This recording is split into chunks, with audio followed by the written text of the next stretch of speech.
So as someone who served in both bodies of the Alaska legislature, I can state emphatically, and I know there are others here who will agree with me, that a woman's place is in the House and, of course, in the Senate. And I've been fortunate enough to live my life in a time and a place that has allowed me to study, to learn, to rise to the top of my abilities rather than being constrained by my gender. International Women's Day was first celebrated over a century ago as part of an international strategy to promote and support women's suffrage.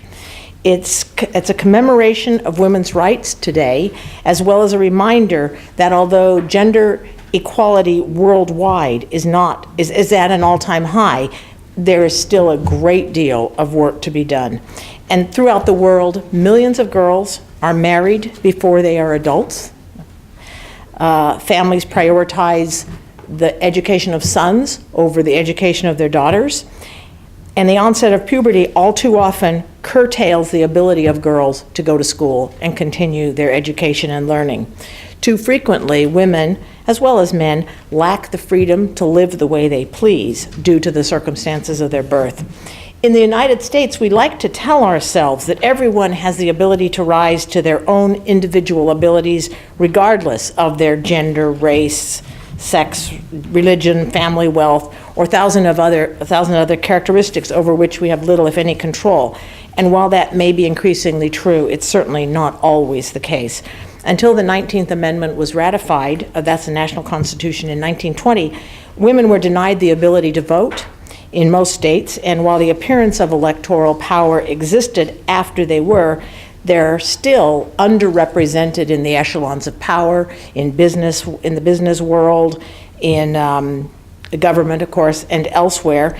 And those without power continue to have to fight for their fair share. Alaska's history bears this out, and we are familiar with the story of Elizabeth Perodovich, a Tlingit woman who grew up facing discrimination.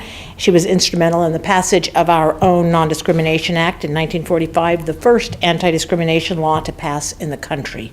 And I think that's something we can be very proud of. We still have work to do on that too, in my belief. But Alaska's own Jan Fakes was the first woman to preside over a state senate, and that was not until 67 years after the women were given the right to vote. It took that long. The U.S. Congress didn't have a female Speaker of the House until 2007. And our country's never had a female president, although there are 28 nations worldwide with women currently serving as a head of state. Frederick Douglass said that power concedes nothing without demand. It never did, and it never will. If there's no struggle, there's no progress. So whether the subject is something as glaring as pay discrimination, like that suffered by Lilly Ledbetter for nearly 2 decades, and many, many other women, or something as banal as a man on the street stopping me to talk to me about state government, explaining how government works, the struggle for progress will continue. Bias exists within all of us, and it's up to us to kind of seek it out, recognize it, and figure out how to divest ourselves of it.